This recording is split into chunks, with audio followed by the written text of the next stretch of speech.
மத்தேயு 15வது அதிகாரம் 28வது வசனம் இப்படியாக சொல்கிறது, ஸ்திரீயே உன் விசுவாசம் பெரிது, நீ விரும்புகிறபடி உனக்கு ஆக கடவது. இந்த அதிகாரத்தில் ஒரு சம்பவம் சொல்லப்பட்டிருக்கு. கானானிய ஸ்திரீ, அவங்க ஒரு புறஜாதியான ஸ்திரீ.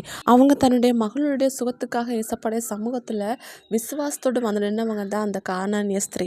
ஏசப்பா அவங்களுடைய விசுவாசத்தை சோதிக்கும்படி சில வார்த்தைகளை பேசுகிறாங்க.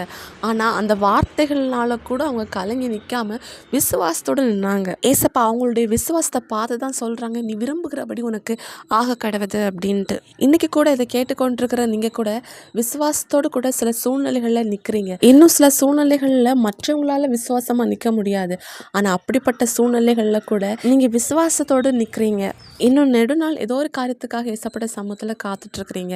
அப்படிப்பட்ட உங்கள் எல்லாருக்கும் தான் ஏசப்பா சொல்கிறாங்க, உங்கள் விசுவாசத்தை ஆண்டவர் கனப்படுத்தி உங்கள் விசுவாசத்தின் படி உங்களுக்கு ஆக கடவுது அப்படிங்கிறாங்க.